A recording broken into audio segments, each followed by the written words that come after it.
Mbak Siti Nuraini. Ya, waalaikumsalam Mbak. Belum telat kok Mbak, belum mulai. Bisa dengan suara saya Mbak?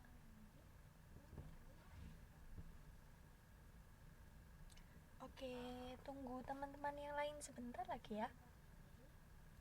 Nah, ini sudah mulai datang.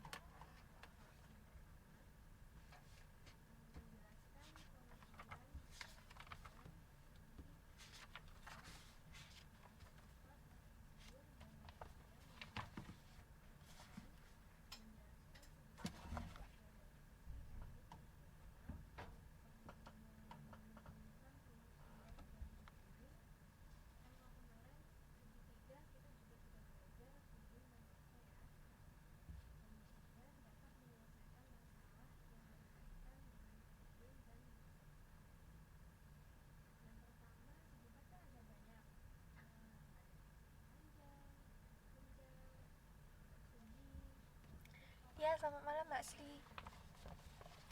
Oke, karena sudah ini kita mulai saja. Oke, assalamualaikum warahmatullahi wabarakatuh. Selamat malam semuanya. Karena sudah lebih waktunya, kita mulai saja ya. Sambil menunggu teman-teman, mungkin nanti bisa menyusul. Mbak sudah bisa mendengar suara saya semua kan?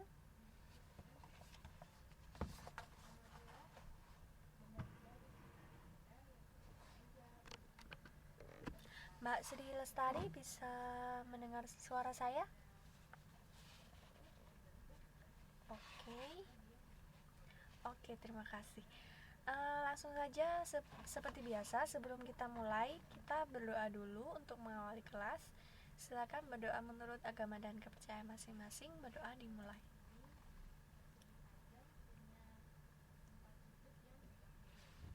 Berdoa selesai. Terima kasih semuanya sudah hadir tepat waktu.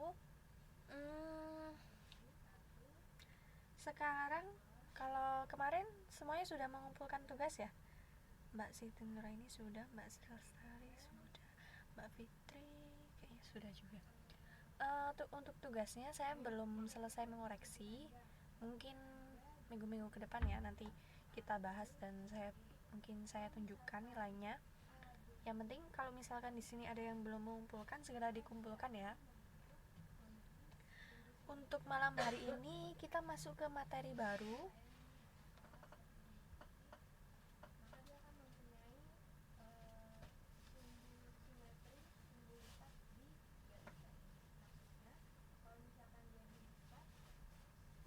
Ya, jadi malam hari ini kita mulai materi baru ya, Mbak. Silakan dibuka di modulnya. Ini halaman 102.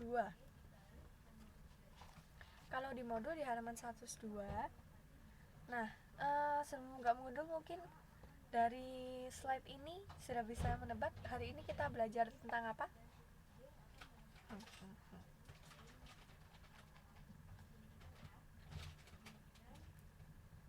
Iya.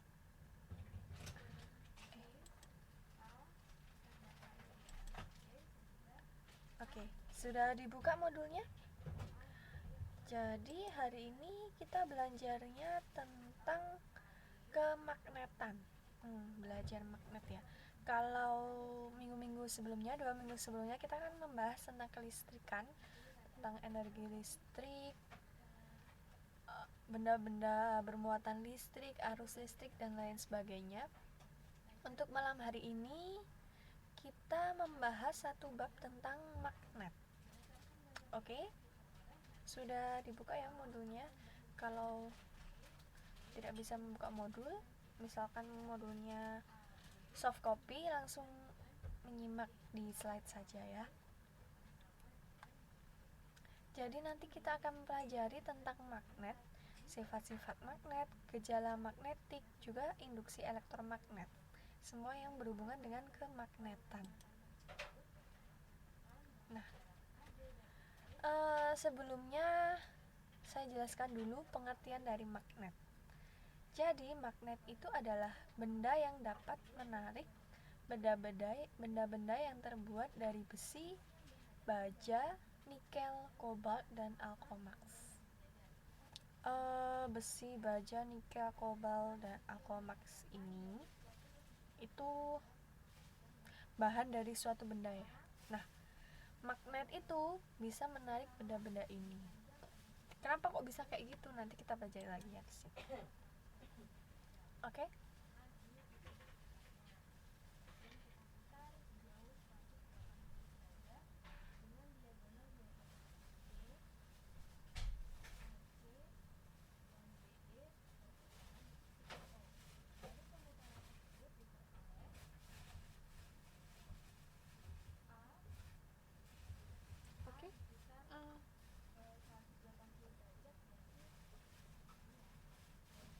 Iya, Mbak Siti Nuraini ya. Kalau contohnya kobalt, jadi kobalt itu nama bahan suatu benda. Misalkan kayak besi, ini kan banyak alat-alat yang terbuat dari besi, terbuat dari baja, terbuat dari nikel, terbuat dari kobalt.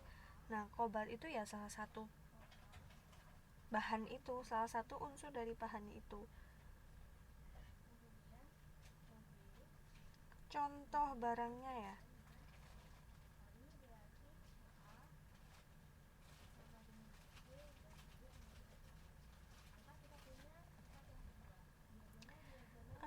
Sebentar, kalau contoh barang itu kira-kira seperti, biasanya kobalt ini digunakan di benda-benda kimia gitu, Mbak. Iya, selamat malam Mbak Rara. Digunakan di benda-benda kimia. Misalkan alat-alat kimia. Nah, itu ada yang terbuat dari kobalt. Jadi sebenarnya apa saja bisa dibuat. Kalau di sekitar saja sepertinya sulit menemukan, tapi mungkin lebih banyak digunakan itu kayak misal di laboratorium seperti itu, Mbak.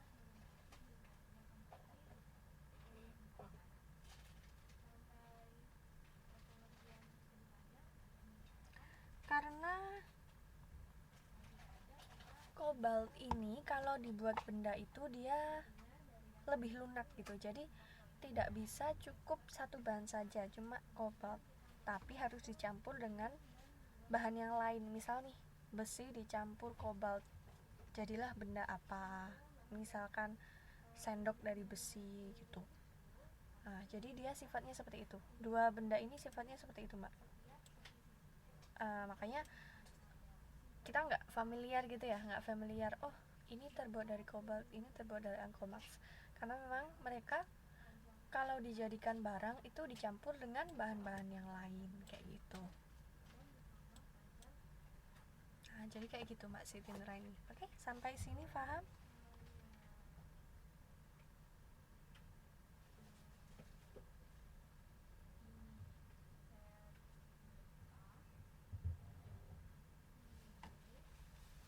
Jadi kalau dua bahan yang terakhir ini mereka lebih cenderung dicampur dengan bahan lain untuk menjadi suatu benda ya.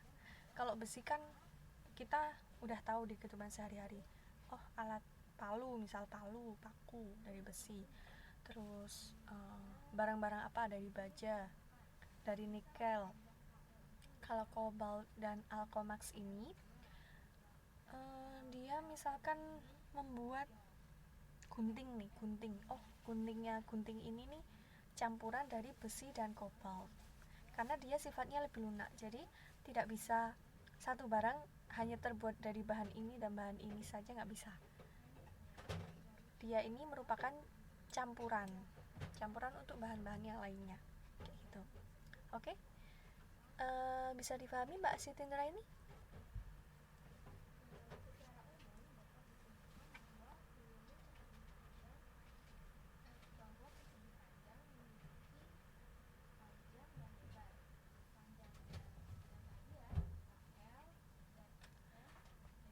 Oke, Mbak Rara, bisa dengar suara saya?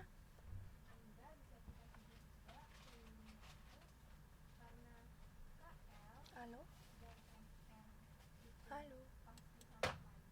Halo? Halo? Sudah ya, Mbak Siti Nuraini, sudah? Kita lanjutkan kalau sudah.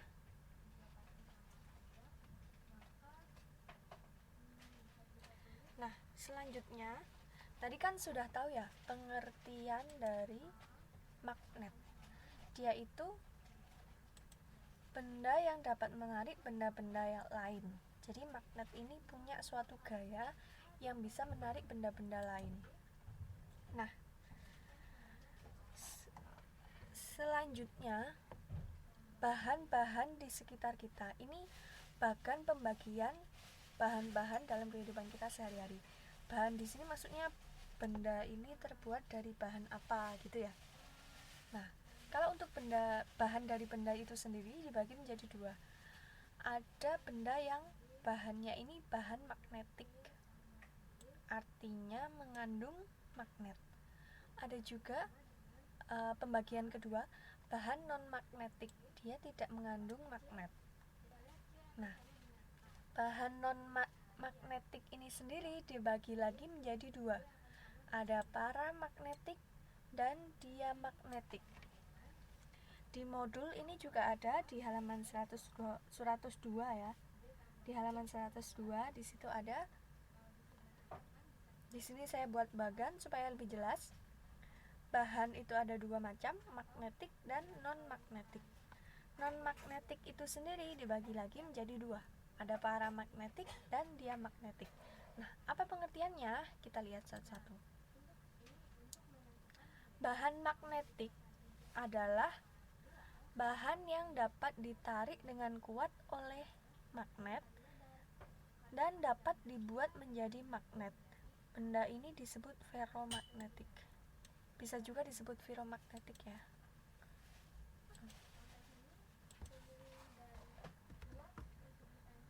Kata lainnya ferromagnetik.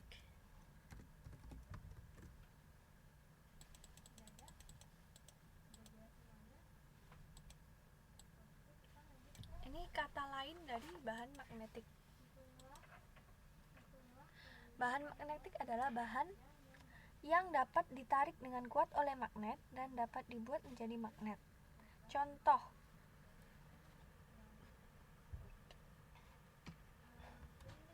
jadi kalau yang dinamakan bahan magnetik itu, dia itu bisa ditarik dengan kuat oleh magnet, bisa juga menjadi magnet itu sendiri. Contohnya besi, baja, nikel, kobalt, dan alkomax. Oke? Jadi bahan magnetik ya sesuai namanya ya. Oh, berarti dia dapat ditarik oleh magnet. Intinya dia dapat dibuat menjadi magnet. Nah, ini cara gampang mengingatnya di sini, dapat dibuat menjadi magnet. Contohnya besi, baja, nikel, kobalt, dan alkomax. Kemudian bagian yang kedua itu bahan non-magnetik. Bahan non-magnetik ini kan dibagi menjadi dua tadi, ada paramagnetik dan diamagnetik.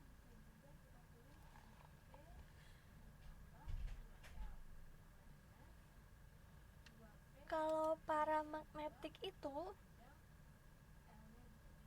saya kasih tambahan di sini ya. Mungkin bisa dilihat di modul, di situ ada sebagai penjelasan lebih panjangnya. Paramagnetik itu ditarik lemah. Nah, kalau diamagnetik ini tidak dapat ditarik sama sekali. Jadi bisa digambarkan tingkatannya itu, ini lemah ya. Saya tulis dulu. Paramagnetik itu lemah, dapat ditarik oleh magnet tapi lemah.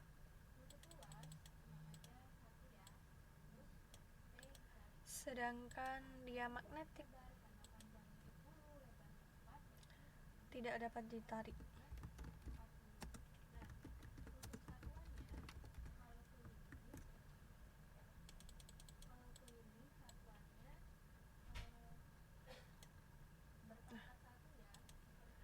Jadi kalau misalkan ada levelnya itu seperti ini, ada garis seperti ini.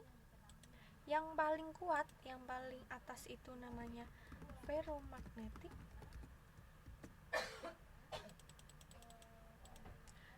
Kemudian yang sedang-sedang saja itu namanya paramagnetik. Ya, selamat malam Mbak Airin. Silakan langsung mengikuti Mbak, kita belum lama kok mulainya. Kemudian nah, malam hari ini kita membahas tentang kemagnetan. Di sini sampai pada bahan-bahan yang berhubungan dengan magnet. Jadi sifatnya bahan itu tadi ada dua ya, makanya di sini ada yang magnetik dan non magnetik. Kalau bahan magnetik itu bisa ditarik kuat oleh magnet dan dapat dijadikan oleh magnet. Nama lainnya ferromagnetik. Kalau bahan non magnetik ini sendiri, maaf ini salah ketik ya Mbak. Magnetik harusnya. Bahan non magnetik ini sendiri dibagi menjadi dua, paramagnetik dan diamagnetik. Kalau paramagnetik ini dapat ditarik oleh magnet tapi lemah.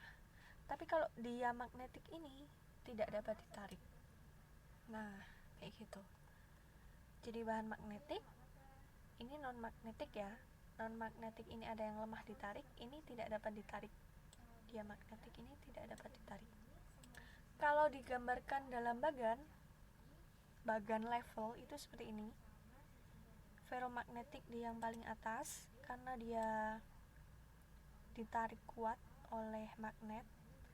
Paramagnetik ini yang di tengah, dia bisa ditarik tapi lemah. Kalau diamagnetik ini di bawah karena dia tidak dapat ditarik. Contoh bendanya, nah ini mungkin kalau sudah masuk contoh mungkin Mbak bisa lebih paham karena sehari-hari mungkin sering menemukannya. Ferromagnetik ini yang ditarik kuat oleh magnet, contohnya besi, baja, nikel, kobalt, dan alkomax. Kalau yang ditarik lemah oleh magnet itu contohnya kain, plastik, tembaga, aluminium, dan karet. Sedangkan yang diamagnetik tidak dapat ditarik oleh magnet itu emas, seng, dan bismut.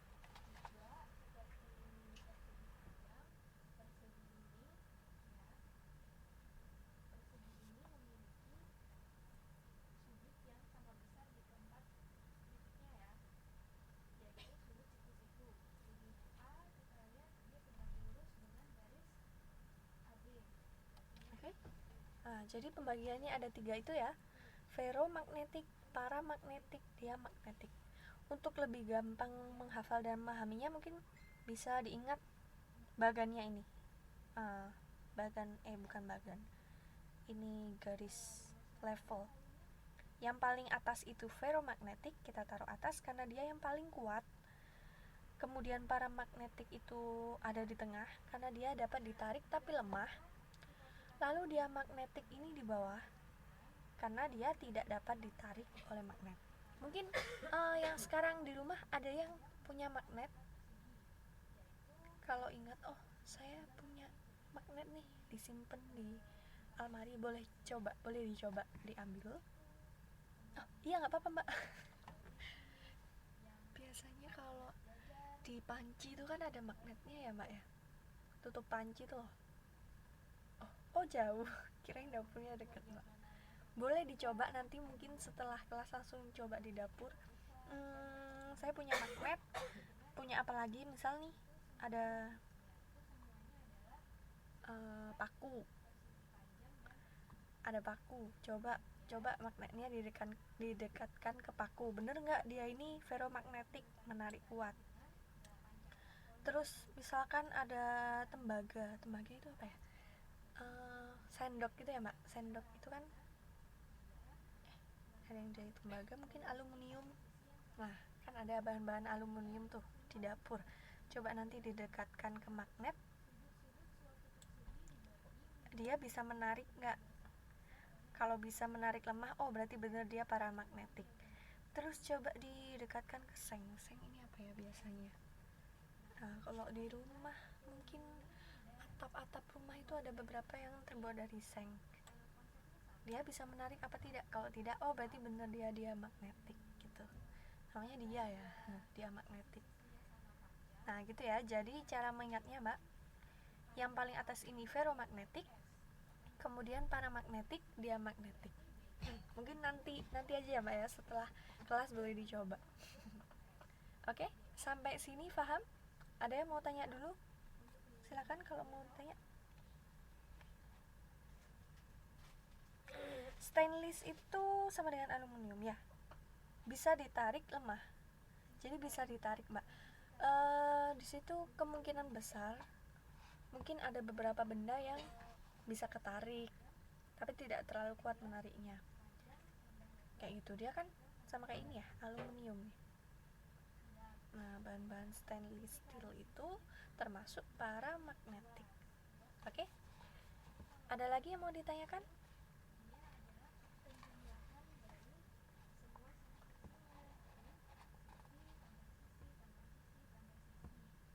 Kalau sudah tidak ada, kita lanjutkan ya. Nah, masih tentang kemagnetan. Jadi sebenarnya magnet itu terdiri dari magnet-magnet kecil yang disebut magnet elementer. Maksudnya ini kan batang magnet, dia itu terdiri dari bagian-bagian magnet elementer. Elemen magnet itu magnet-magnet kecil. Setiap magnet elementer memiliki dua kutub. Jadi setiap magnet itu pasti ada kutub, pada dasarnya pasti ada kutub selatan dan kutub utara. Namun mungkin ada beberapa di sekitar kita menemukan magnetnya ini kecil banget, ini nggak kelihatan mana yang selatan mana yang utara. Mungkin tidak terlalu kelihatan, tapi pada dasarnya mereka pasti memiliki dua kutub ini. Jadi itu pasti kutub utara dan kutub selatan. Nah, sifatnya magnet itu sendiri,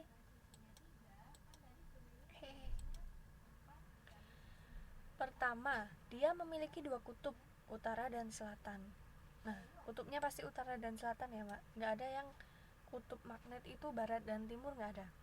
Jadi dia pasti utara dan selatan. Jangan keliru ya, diingat-ingat ya. Kutub magnet ada dua, pasti utara dan selatan. Loh, siapa tahu keliru nanti mbak, nggak ada barat dan timur, utara dan selatan ya. Iya, nggak boleh kebalik mbak nanti. Kemudian sifat yang kedua, daya tarik paling kuat terletak di daerah kutub. Kalau tadi kan ada gambar ini. Mana sih? Ini kan ada gambar ini.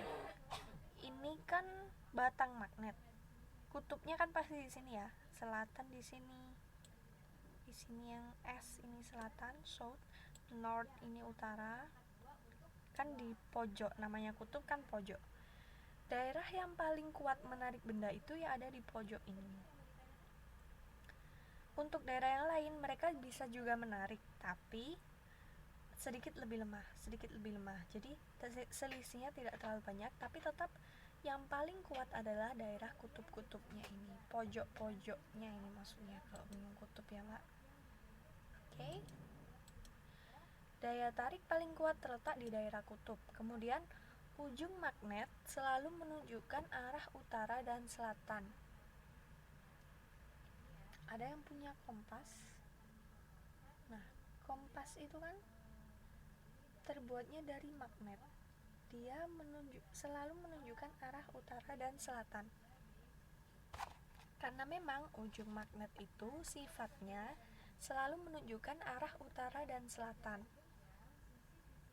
Mungkin ada ya mbak-mbak yang punya kompas yang masih kompas asli loh, bukan kompas di HP ya mbak, kompas yang bisa dibawa kemana-mana itu.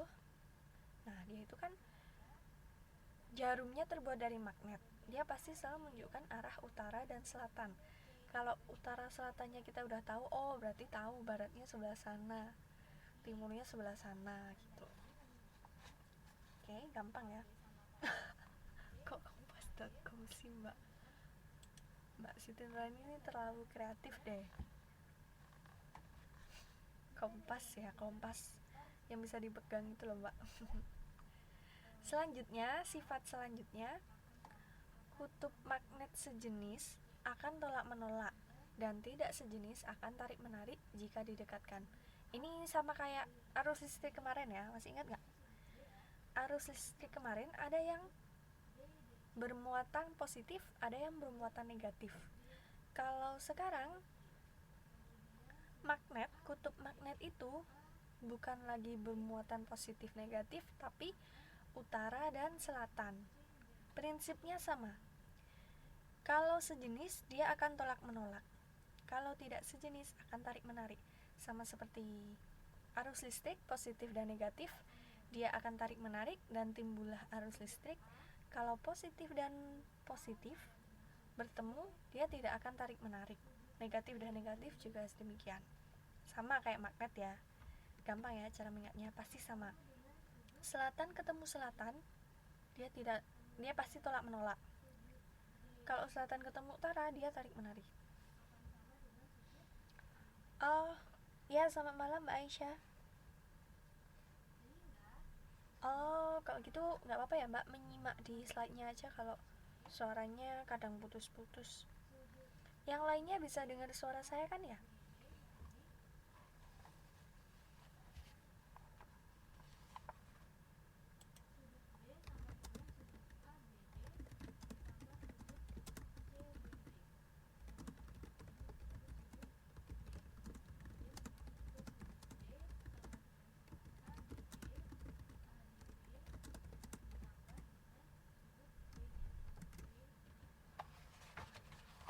Oke. Nah, jadi ini sifat-sifat dari magnet. Dia pertama memiliki kutub utara dan selatan, jangan salah ya. Utara dan selatan. Kemudian daya tarik paling kuat terletak di daerah kutub itu. Ujung magnet atau kutub itu selalu menunjuk arah utara dan selatan. Ya, karena kutubnya utara dan selatan. Kalau misalkan nih, ternyata dulu terciptanya magnet itu kutubnya barat dan timur, mungkin ujungnya itu juga karena memang mengarahnya ke barat dan timur. Tapi pada kenyataannya magnet ini pasti utara dan selatan ya, nggak ada yang barat dan timur. Lalu sama seperti listrik, muatan listrik, kalau kutub magnet sejenis bertemu akan tolak menolak. Tapi kalau tidak sejenis, dia baru akan tarik menarik. Oke, sama ya kayak arus listrik kemarin, masih ingat kan ya? Jangan sampai lupa Mbak, itu gampang sekali. Positif sama positif tolak menolak. Sama juga ini, selatan dan selatan tolak menolak, utara dan utara tolak menolak, selatan sama utara, baru dia tarik menarik. Oke? Oh iya, silakan Mbak Irin. Boleh nitip nggak Mbak? Ini ada 1, 2, 3, 4, 5, 6 sama saya. Oke, beli 6 bungkus lagi ya Mbak.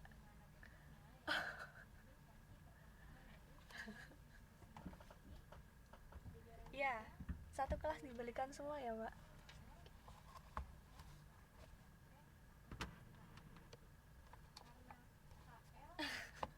Aduh, malah bakso. Oke, oke boleh Mbak. Iya, saya pedes ya Mbak, pesen yang pedes. Oke, oke, kita lanjutkan dulu sembari menunggu Mbak Airin. Ini ada beberapa kegiatan atau cara dalam magnet. Aduh Mbak Siti, jangan banyak-banyak.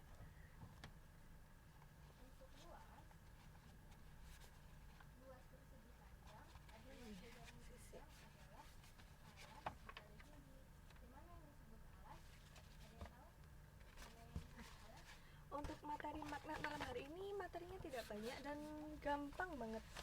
Gampang banget. Jadi nanti mungkin di akhir kita tanya jawab sedikit ya kalau waktunya masih ada, karena materinya gampang sekali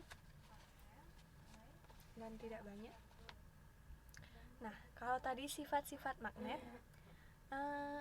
udah silakan Mbak Irin, boleh izin dulu. Kita tunggu ya bakso dan esnya. Nah, yang lainnya balik lagi ke papan ya. Setelah tadi kita bahas tentang sifat magnet, kemudian ini adalah beberapa cara berkaitan dengan magnet. Yang pertama, cara membuat magnet. Di sini ada, kita bisa membuat magnet sendiri. Cara membuat magnet, kemudian menghilangkan sifat magnet juga bisa, dan cara yang baik untuk menyimpan magnet. Nah, ini mungkin nanti kalau di rumah punya magnet bisa tahu cara menyimpan yang baik gimana. Yang pertama, cara membuat magnet. Caranya yang pertama adalah dialiri arus listrik searah. Yang perlu digarisbawahi ini searah. Arus listrik searah.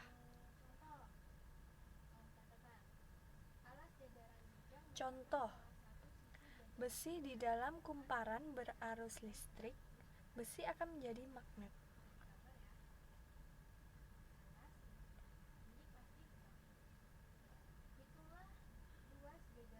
Cara membuat magnet yang pertama adalah dengan dialiri arus listrik.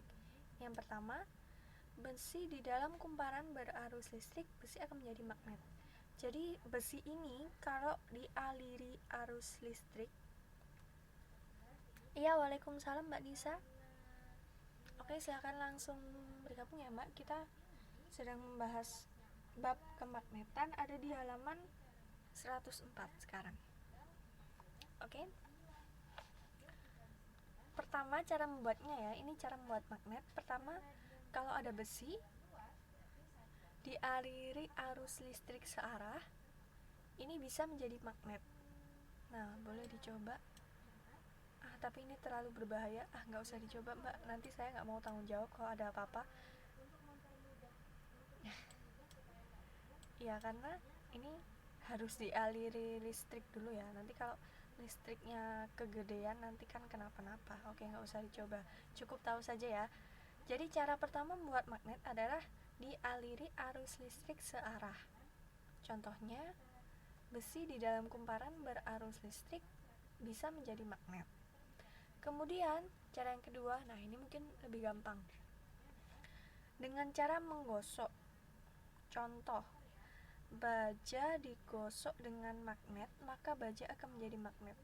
Nah, ini kalau ada batang magnet yang asli itu ya, yang seperti tadi digambar, yang kotak itu kalau digosokkan ke baja,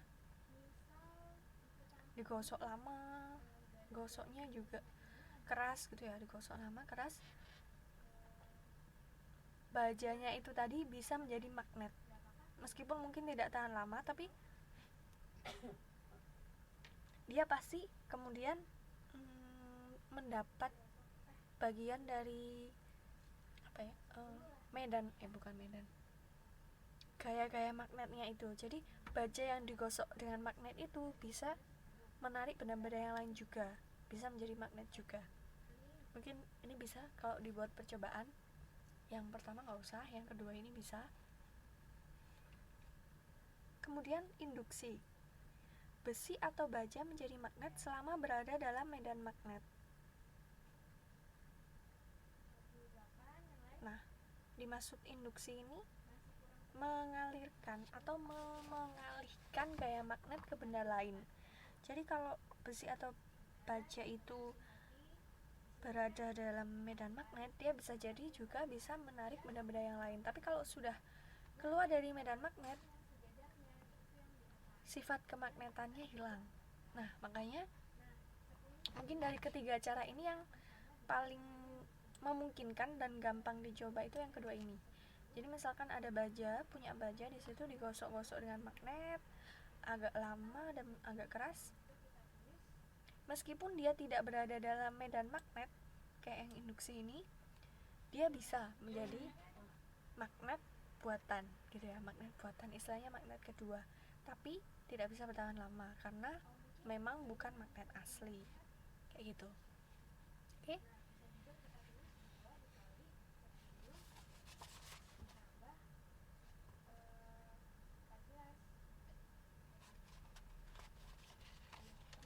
Nah, jadi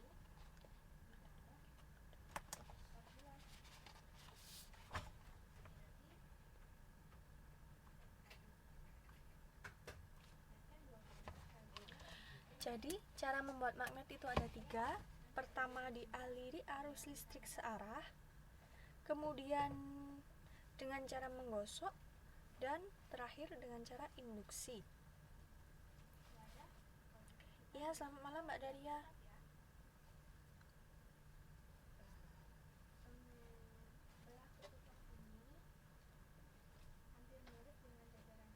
Oke. Untuk malam hari ini membahas tentang kemagnetan ya Mbak. Silakan kalau sudah ketinggalan dibuka di modul halaman 104.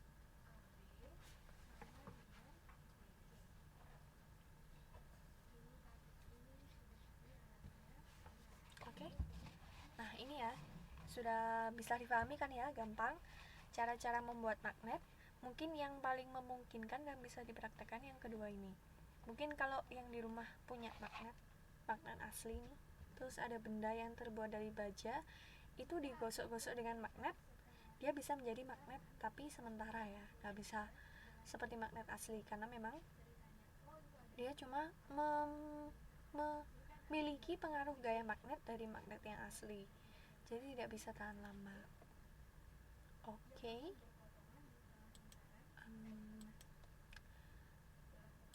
Selanjutnya kita lanjutkan, karena tadi kan ada tiga macam cara ya membuat magnet, lalu menghilangkan sifat magnet, kemudian cara menyimpan magnet. Tadi kita sudah menjelaskan tentang membuat magnet, kemudian yang selanjutnya adalah menghilangkan sifat magnet. Jadi magnet itu sifat kemagnetannya juga bisa dihilangkan. Caranya, yang pertama, dipanaskan, dibakar nih Mbak, magnetnya dibakar.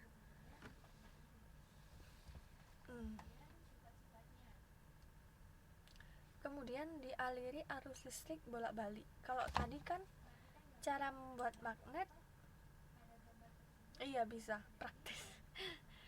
Kalau membuat magnet kan dialiri arus listrik searah.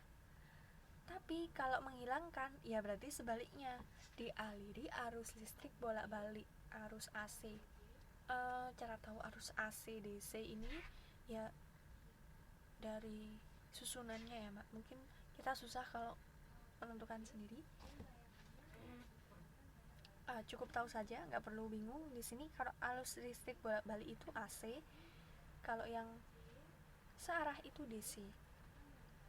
Kemudian cara yang ketiga, dipukul-pukul atau dibanting keras. Nah, tapi nggak usah dipraktekkan lah Mbak. Ini sayang lah, kalau punya magnet ya sudah disimpan saja, ngapain dibanting-banting ya. Bukan Mbak, bukan AC itu. Sebentar saya cari dulu, ini singkatannya bukan AC itu Mbak, beda lagi. Ini istilah dalam listrik.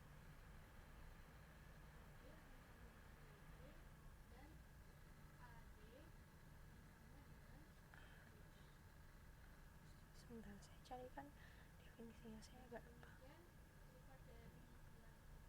Jadi AC itu singkatan dari alternating current. Bukan yang itu ya Mbak ya. Oke, saya jelaskan biar ngerti. AC alternating current.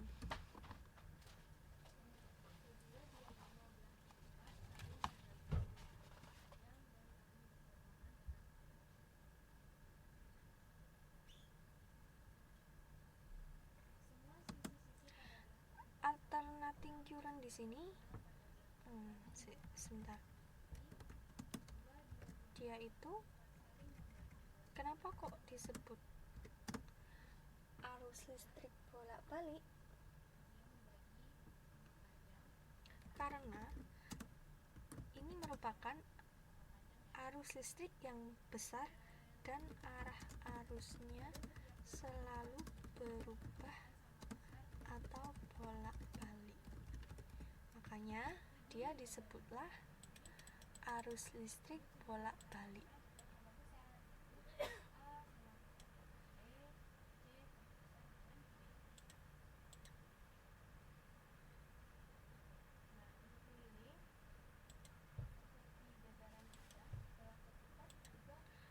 Kemudian kalau DC itu singkatan dari direct current.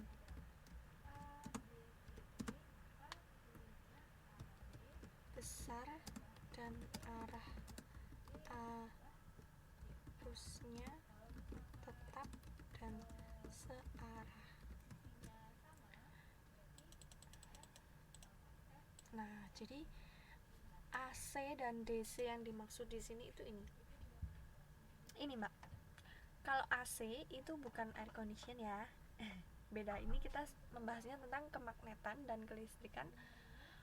Singkatan dari alternating current, artinya arus listrik ini besar dan arah arusnya itu selalu berubah-ubah atau bolak-balik.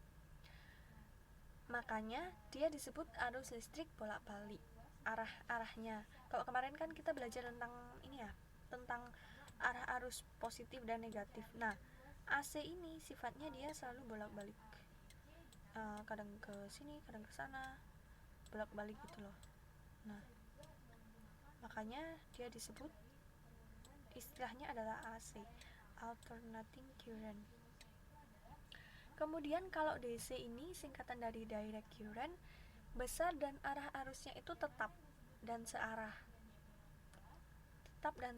Oleh karenanya untuk membuat magnet tadi kan dialiri arus listrik searah atau DC. Arus listrik searah. Karena yang searah dan besarnya sama itu kan tetap gitu ya, maksudnya pasti pasti segitu dan arahnya ke situ. Kalau terus-menerus seperti itu, dia bisa memungkinkan terjadilah kayak magnet. Tapi kalau yang bolak-balik kayak gini, dia kan nggak teratur. Nah, oleh karena nggak teraturnya itu, dia tidak bisa menimbulkan kayak magnet kayak gitu. Oke? Jadi kalau menghilangkan sifat magnet itu bisa dengan cara dialiri arus listrik bolak-balik atau biasa disebut arus listrik AC, alternating current, yang besar dan arah arusnya selalu berubah-ubah. Karena tidak konstan dan berubah-ubahnya itu, dia tidak bisa menimbulkan sifat kemagnetan. Makanya dia bisa menghilangkan sifat kemagnetan. Nah, cara yang terakhir ini yang paling gampang dipukul-pukul atau dibanting keras. Kalau nggak percaya boleh dicoba nanti ya. Nah, jadi kayak gitu. Cara menghilangkan sifat magnet ini ada 3. Dipanaskan, dialiri arus listrik bolak-balik, dan dipukul-pukul atau dibanting keras. Oke? Ada yang mau ditanyakan lagi? Bisa Mbak, bisa langsung hancur berkeping-keping. Aduh, Mbak Sintra ini dari tadi ini ya, kreatif sekali ya, ada-ada aja yang dipikirkan. Oke, sip Mbak. Oke, kita lanjut dulu ya. Selanjutnya adalah medan magnet. Medan magnet itu adalah ruang di sekitar magnet di mana magnet lain mengalami gaya magnet. Jadi kalau misalnya ini magnet, gambarnya jelek sekali. Anggap saja ini batang magnet yang bagus. Ruangan di sekitar magnet di sini, sini, terlebih yang dekat-dekat kutub ini, yang mengalami gaya magnet. Misalkan di sini nih ada benda peniti gitu ya. Misalkan ada peniti di sini. Lalu dia tempatnya di sini dan bisa tertarik oleh magnet. Nah, daerah di sini ini yang bisa menarik benda-benda ini namanya adalah medan magnet. Oke? Medan magnet, gampang ya. Kemudian garis gaya magnet. Garis-garis lengkung. Ini lengkung. Maaf, salah ketik. Garis-garis lengkung yang menunjukkan adanya medan magnet. Kalau tadi medan magnet itu daerahnya ditunjukkan dengan garis-garis lengkung yang menunjukkan medan magnet, itu disebutlah garis gaya magnet. Garis-garis gaya magnet tidak pernah saling berpotongan. gambarnya seperti ini. Karena di daerah ini adalah medan magnet, ditunjukkanlah oleh garis gaya magnet. Garisnya seperti ini. Mereka tidak pernah saling berpotongan. Nah, jadi ada yang ke sana, ada yang ke sini, ada yang masuk, ada yang keluar, tidak pernah saling berpotongan. Garis-garis gaya magnet selalu keluar dari kutub utara dan menuju kutub selatan. Ini kan selatan ya, ini kan utara. Keluar dari kutub utara, seret, menuju ke kutub selatan. Makin rapat letak garis gaya magnet, berarti makin besar medan magnetnya. Kalau di sini kan rapat ya, lebih rapat nih. Coba dilihat yang lebih dekat dengan kutub ini. Mereka kan lebih rapat. Semakin jauh, mereka pasti semakin melebar. Itu artinya gambar ini mengartikan bahwa medan magnet yang paling besar itu ada di dekat kutub. Seperti yang tadi kita jelaskan di awal sifat magnet ya, yang kita baca di awal tadi, gaya magnet terbesar ada di ujung-ujungnya atau kutub-kutubnya. Nah, itu ditunjukkan dengan gambar ini. Ini kan garis-garisnya rapat ya, rapat.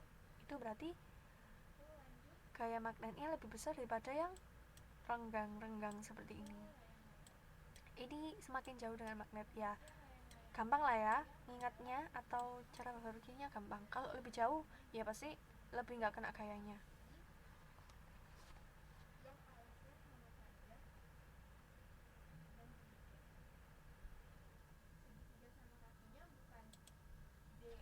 Kenapa arahnya beda? Kalau ini agak susah ya Mbak jawabnya, karena ini memang sudah ketentuan dari hukum magnet. Sebentar, saya buka bukunya.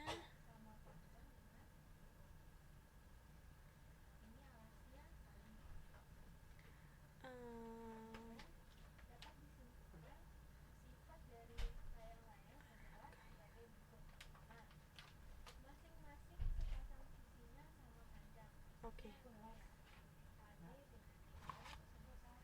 Ya, kalau garis-garis gaya magnet itu kan selalu keluar dari kutub utara menuju ke kutub selatan.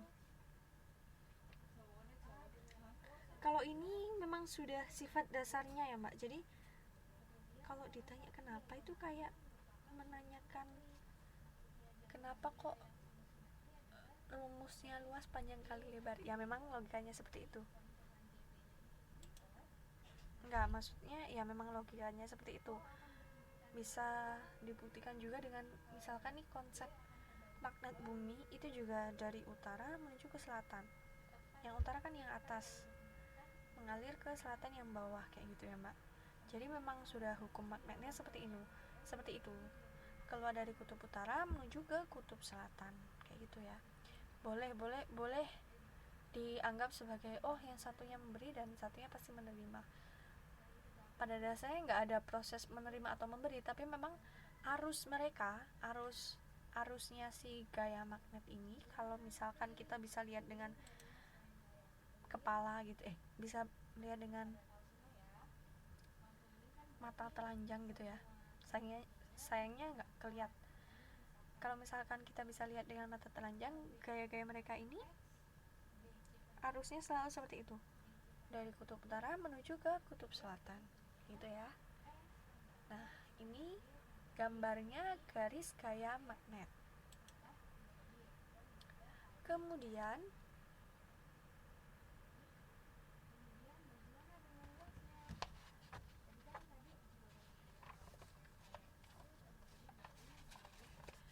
tadi sudah mempelajari tentang bendanya magnet, sifat-sifat, cara membuat, cara menyimpan, dan cara menghilangkan sifatnya. Sekarang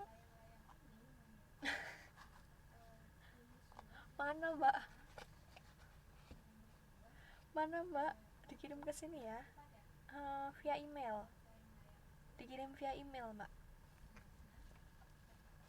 Duh, kalau makan nanti kelasnya ketutup mbak.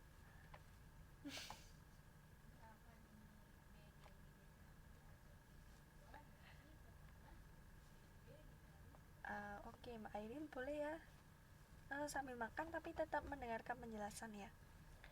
Oke, selanjutnya kalau tadi sudah tentang benda-bendanya magnet, mulai dari sifat dan cara-caranya, sekarang kita pelajari tentang kemaknetan bumi.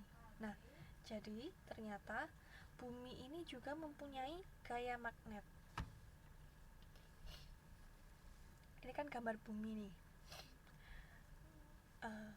Ini kan udah sering dengar ya. Di sini kutub utara, kutub selatan. Nah, ini bumi kita ini sebenarnya juga kalau digambar seperti magnet. Kalau nggak ada gaya magnet, coba ada yang bisa menebak?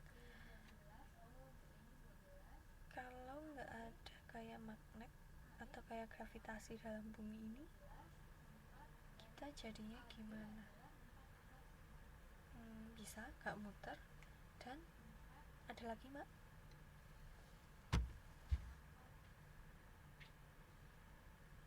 Benar. Lalu makhluk-makhluk yang ada di bumi ini mungkin tidak ada di situ gitu ya. Jadi seperti karena gaya magnet ini juga menimbulkan gravitasi kan ya. Kalau nggak ada gravitasi, nah kita melayang-layang. Benar sekali. Nah, ini gambarannya. Ini bumi kita, arah utara, ini arah selatan, kutub utara dan kutub selatan ya. Sama juga dengan magnet, punya kutub utara dan kutub selatan.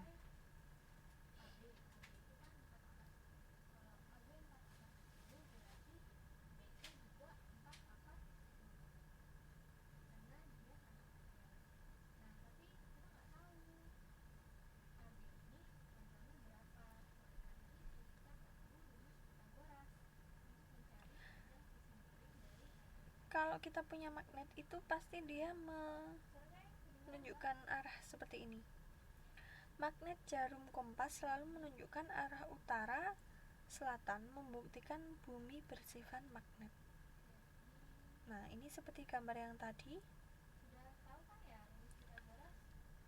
Ada medan magnet di sekitar bumi kita. Ada juga garis gaya magnet yang dia ada yang masuk dan ada yang keluar.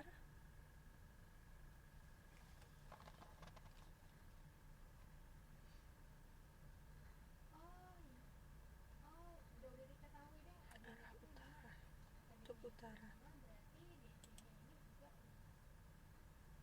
Arah utara, kutub utara. Sebentar.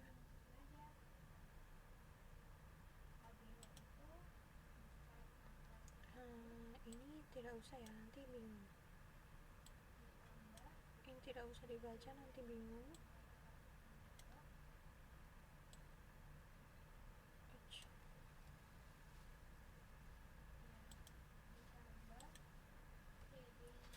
Nah, jadi ini kutub utara bumi, arah utaranya ke atas, arah selatannya ke bawah.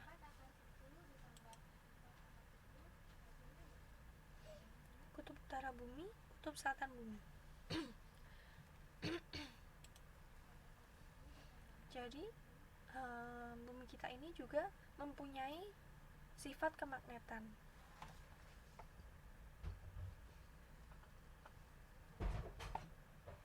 Mengetesnya bisa dengan cara jarum kompas selalu menunjukkan arah utara dan selatan seperti yang bumi kita. Menunjukkan kalau bumi kita juga bersifat magnet ya. Jadi gambarnya seperti ini ya. Yang ini bumi, ini medan-medan magnet di sekitar bumi. Nah, kemudian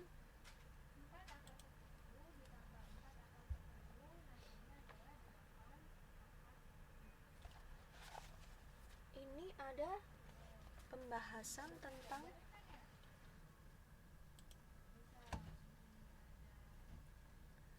sudut deklinasi dan sudut inklinasi. Coba dilihat di modul halaman 104 yang bawah itu, Mbak. Setelah kita belajar tentang bumi memiliki sifat magnet, di sini ada namanya inklinasi dan deklinasi. Apa itu inklinasi dan deklinasi? ini adalah terjadi karena letak kutub-kutub magnet bumi tidak tepat terletak pada kutub-kutub bumi.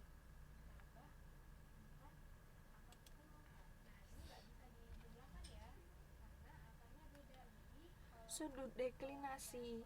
Yang dimaksud dengan sudut deklinasi itu sudut penyimpangan magnet jarum kompas dari arah utara selatan bumi yang sebenarnya.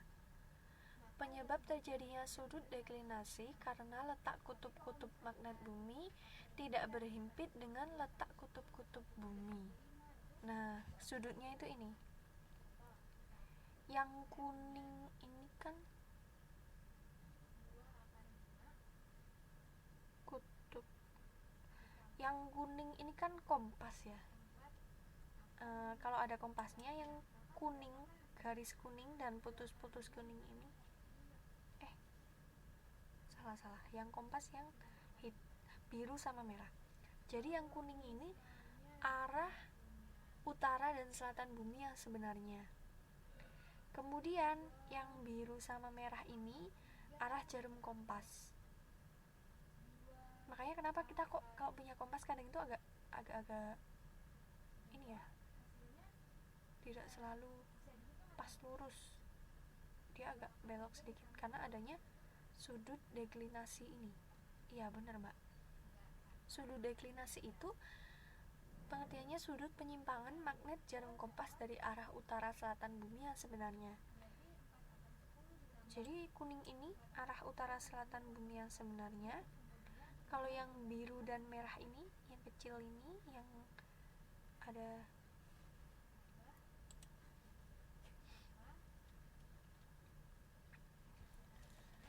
ini merupakan jarum kompasnya.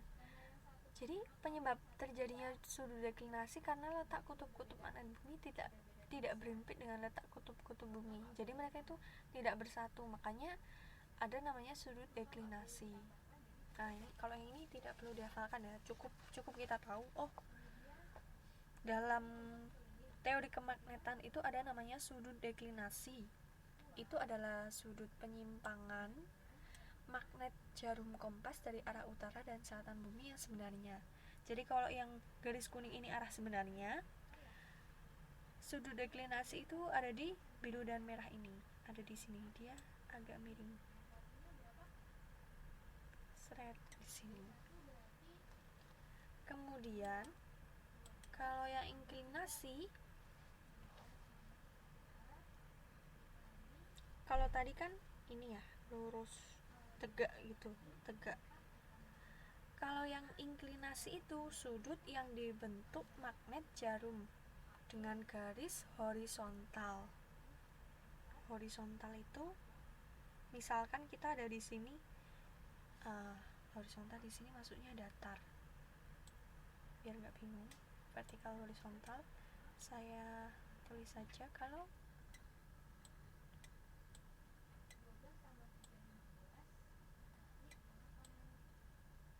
sudut yang dibentuk magnet jarum dengan garis datar.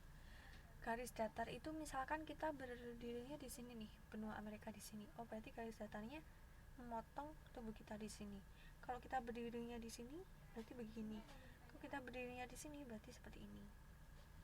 Itulah yang dinamakan sudut inklinasi. Beda sekali ya, gampang membedakannya. Kalau deklinasi itu ya persimpangan antara arah utara dan selatan bumi yang sebenarnya dan jarum kompas. Itu deklinasi dengan jarum kompas.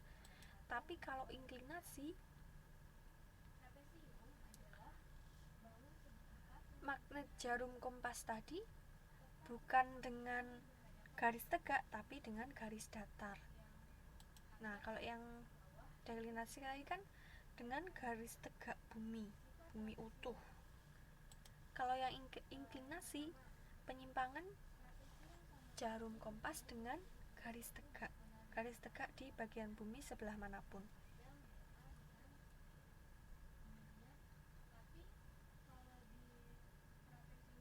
Garis khatulistiwa itu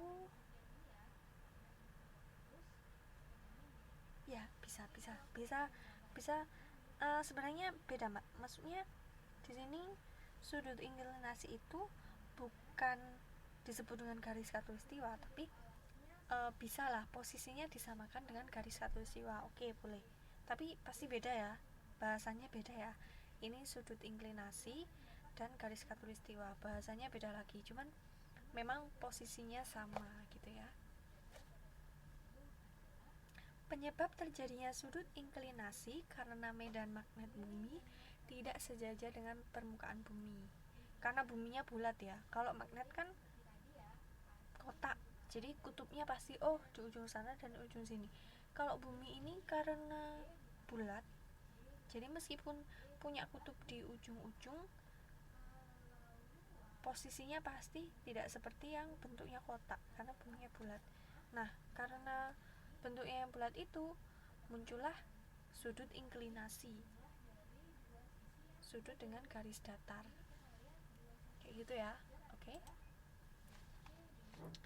Kemudian kalau tadi sudah belajar tentang magnet bumi, ini ada salah seorang tokoh dalam bidang kemagnetan, namanya Bapak Hans Christian Ørsted.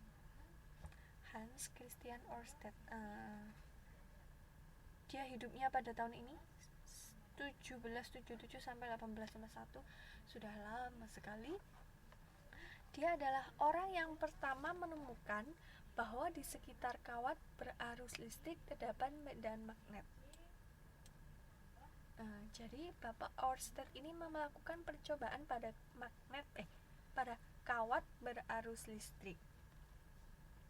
Ternyata pada kawat berarus listrik itu terdapat medan magnet. Kesimpulan dari percobaan Ørsted yang pertama, ini ada di modul juga halaman 105. Pertama, kesimpulannya di sekitar kawat berarus listrik terdapat medan magnet. Kesimpulan yang kedua, arah medan magnet bergantung pada arah arus listrik yang mengalir melalui kawat. Nah, jadi arah medan magnetnya, maksudnya arahnya itu pasti selatannya mana, utaranya mana, itu bergantung pada arah arus listrik yang mengaliri melalui kawat. Karena ini bukan magnet asli ya, tapi magnet buatan. Magnet buatannya dengan kawat yang dialiri arus listrik.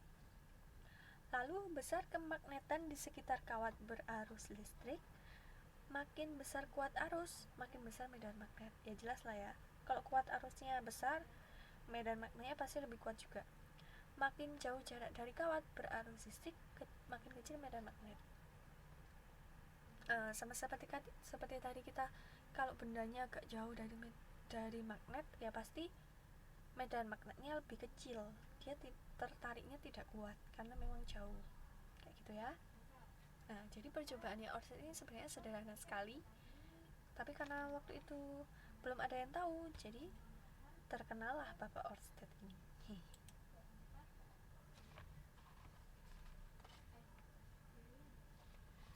Kemudian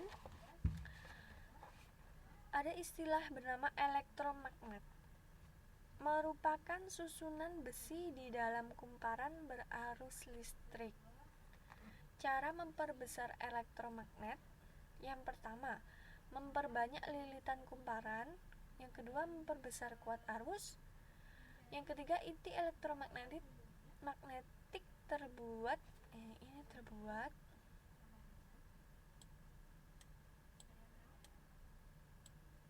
terbuat dari besi lunak. Hampir sama seperti percobaan yang dilakukan Ørsted tadi, ini masih berhubungan dengan benda. Kalau tadi kawat, ini besi di dalam kumparan berarus listrik, sama-sama berarus listrik ya.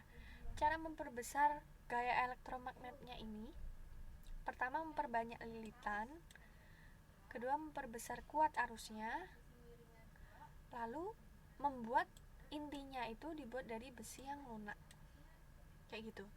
Oke, ini cukup sebagai pengetahuan, jadi tidak perlu dihafal karena ini susah untuk melakukan percobaannya, jadi tidak perlu dihafal. Lalu ini mbak-mbak bisa lihat gambar ini nggak? Ini gambarnya bisa bergerak nggak, Mbak? Ini sebenarnya gambarnya bergerak. Oke, selanjutnya, oh Mbak Airin bisa ya? Oh berarti memang bisa. Oh Mbak Siti enggak, tergantung alatnya mungkin ya. Ini adalah contoh-contoh benda atau alat-alat elektromagnet. Maksudnya, iya benar Mbak. Oh, berarti ini bukan ini ya. Berarti musiknya kita itu bisa menampilkan gambar-gambar GIF atau gambar-gambar yang bisa bergerak. Kalau iya benar Mbak Airin. Kalau dari laptop ya bergantung device-nya kita, bukan bergantung pada musiknya. Kalau mungkin dari tablet atau dari HP ini nggak bisa, tapi kalau dari laptop atau PC mungkin bisa. Oke. Ini adalah alat-alat elektromagnet. Tadi kan kita sudah bahas ya, kalau elektromagnet itu benda, susunan dari benda, bisa besi atau dan yang lainnya di dalam yang dialiri arus listrik. Nah, seperti ini. Bel ini kan dia menggunakan elektromagnet juga di sini. Dia adalah benda yang terbuat dari bisa besi atau baja, juga magnet yang dialiri arus listrik. Di sini kan ada baterai, di sini ada pemukulnya, ini ada belnya, kemudian ini elektromagnet. Jadilah bel listrik ini sebuah alat elektromagnet. Iya, karena memakai sumber listriknya, kalau yang contoh ini adalah dengan baterai. Oke, bisa dilihat ya. Kalau di sini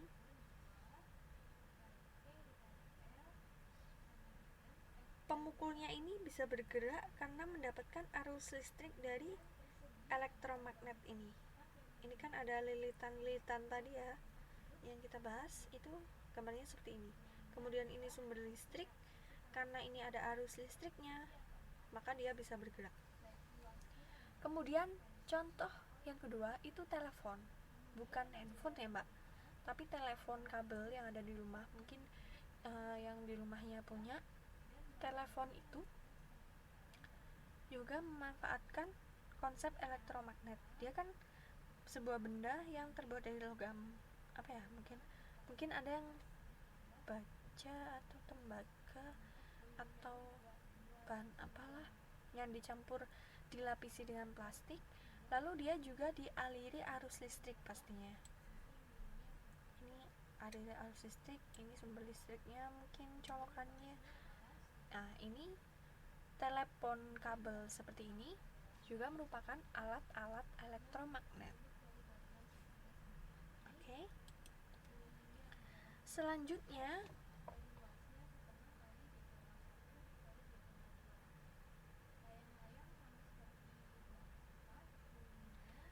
ini juga salah satu contoh alat-alat di sekitar kita yang memakai prinsip elektromagnet.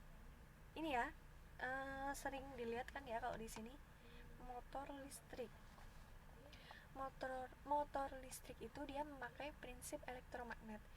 Jadi ini kan bahan-bahan yang bisa dibuat menjadi magnet, dia dialiri arus listrik. Mungkin ada yang sumber listriknya nanti motornya kalau bahannya sudah habis dicas gitu kan. Nah, dia ini magnet yang dialiri arus listrik. Cara gampangnya itulah, magnet yang dialiri arus listrik, jadilah motor listrik. Kalau yang ini alat ukur listrik, karena dia dipakai untuk mengukur listrik, jadi dia juga pasti mengandung listrik. Oke, ada yang punya ini mungkin? Loh, makanya kalau pakai motor listrik jangan ke hutan Mbak. Nah, mungkin paling ini biasanya ai itu ya yang pakai ya untuk jalan-jalan. Iya bener Mbak Airin, kalau pakai motor listrik ya jangan ke hutan. Udah sering lihat kan ya, karena dia memang sumber energi listriknya di charge. Jadi sewaktu-waktu kalau kehabisan ya harus ngecharge, bukan diisi bensin. Oke. Sudah selesai. Nah, seperti yang saya bilang tadi, ini materinya gampang sekali dan nggak banyak. Karena waktunya masih ada, saya pengen coba tanya jawab sebentar di sini. Ini di halaman 106 kan ada beberapa soal ya. Coba saya pengen dijawab. Tadi belajarnya masih ada yang nggak paham atau sudah paham semua? Coba dijawab ya. Langsung ke ABC-an saja. Nomor 1. Coba kalau saya tunjuk satu orang bisa dengar nggak ya? Ini saya sedang bisa nggak ya? Mbak Rara langsung jawab sih. Mbak Rara cepat sekali jawabnya.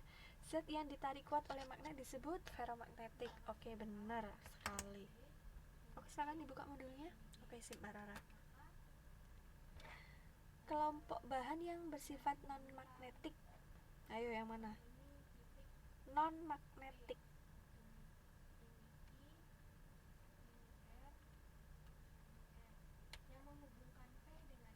Sip. Ini nggak ada kuncian ya? Oke, sip Mbak Rara. Ya, jangan mau kalah. Jangan mau kalah sama Mbak Rara. Selanjutnya, bahan berikut yang termasuk ferromagnetik. Nah, ini kan gampang-gampang ya soalnya. Semuanya dari yang kita bahas tadi. Ferromagnetik, iya benar B.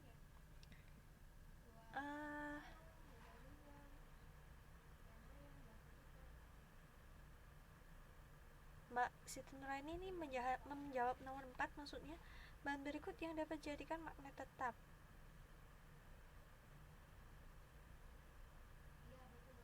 Apanya nggak ada, Mbak?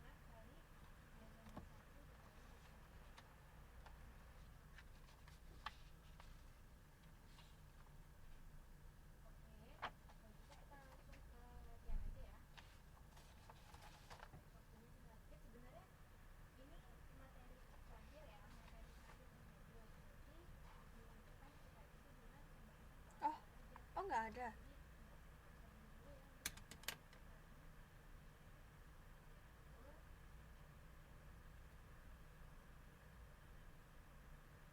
Oh, saya memang nggak upload di sini, Mbak. Oh, kalau begitu yang nggak bisa buka PDF menyimak dulu saja ya. Ini udah nggak lama lagi waktunya, jadi kita cari beberapa soal saja. Sebentar, ini nih nomor 6. Ruang di sekitar magnet yang masih mengandung gaya tarik magnetik disebut gampang. Oh, punya Mbak Rara nggak ada ya? Iya, halaman 107 Mbak. Iya, benar sekali. Nah, Mbak Rara jawabnya cepat sekali. Yang lainnya jangan mau kalah. Oke, sip. Jawabannya B, medan magnet. Jadi ruang di sekitar magnet yang masih mengandung gaya tarik magnet disebut medan magnet. Bahan berikut ini nomor 8 ya. Nomor 7. Kita pilih soal-soal yang menarik. Soal-soal yang sesuai dengan yang kita pelajari tadi. Bahan berikut ini yang paling sesuai untuk inti elektromagnet adalah nomor 8. Ada yang bisa menjawab? Tadi sudah dibahas. Inti elektromagnetik terbuat dari bla bla bla bla. Yeps, benar sekali Mbak Siti. Besi lunak. Nomor 9 nggak usah. Coba saya cari soal yang lain.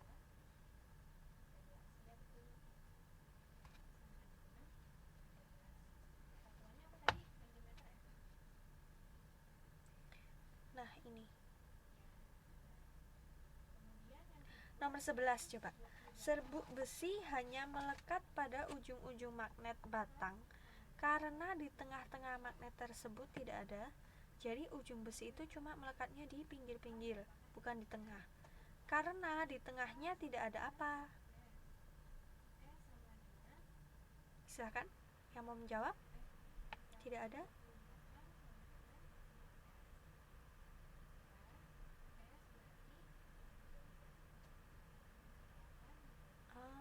Ini sebenarnya jawabannya sedikit ambigu ya. Garis gaya magnetik itu juga boleh, gaya magnetiknya juga sudah boleh. Oke, intinya sudah tahu ya, kalau di tengah itu pasti medan magnetnya pasti garis gayanya itu tidak serapat yang ada di ujung gitu ya. Jadi gaya magnetik juga boleh, garis gayanya juga boleh. Kayak gitu ya, Mbak?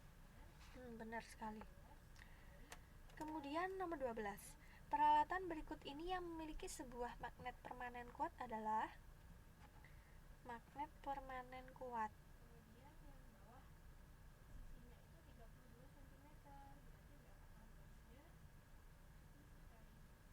Magnet permanen kuat.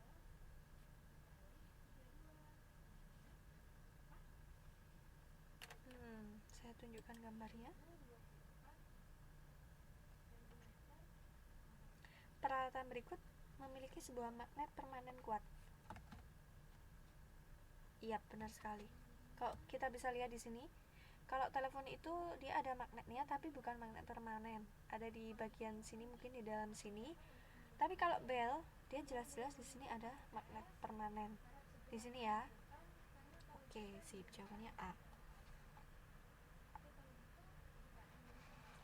Nomor 14, langsung nomor 14. Arus induksi dapat ditimbulkan dengan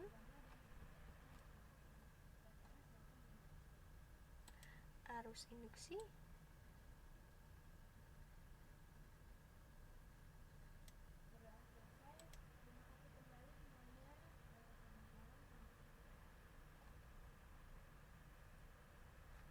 Yap, benar sekali. Jawabannya A.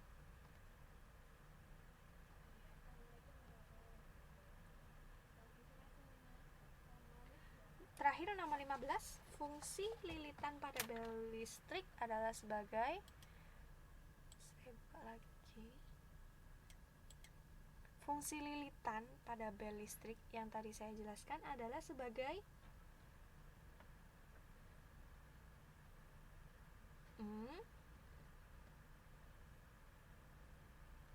apa jawabannya? Oke, sudah ada yang menjawab ternyata.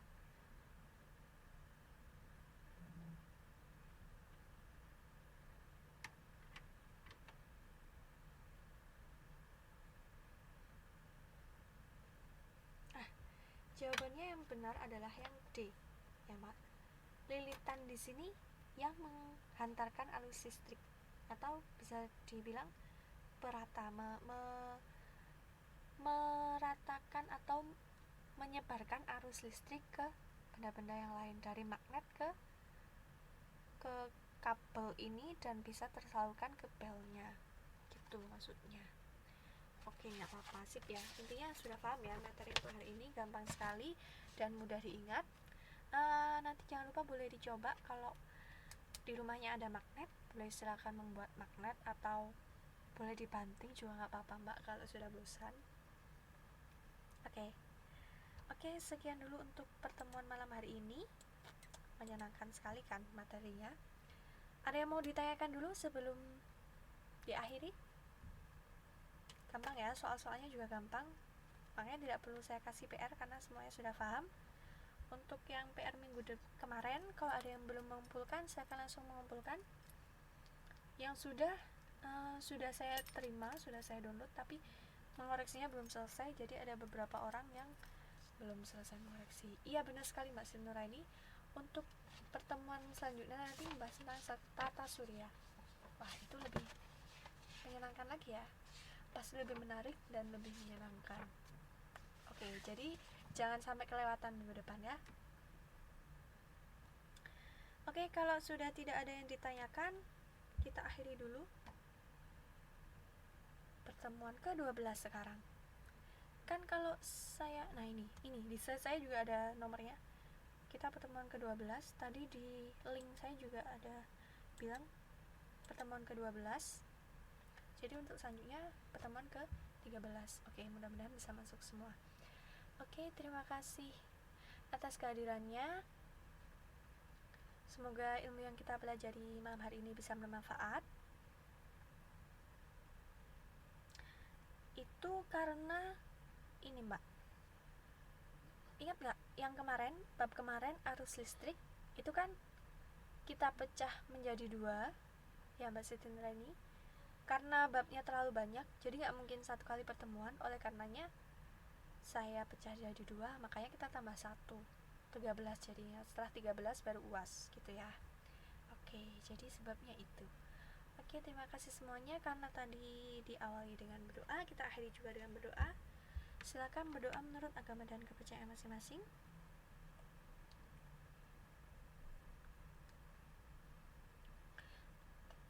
Berdoa selesai.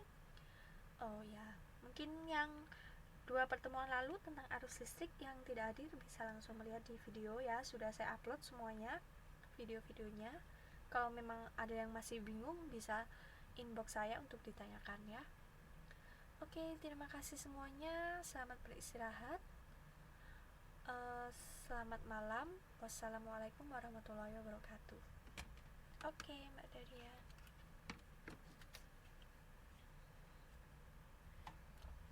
Bye.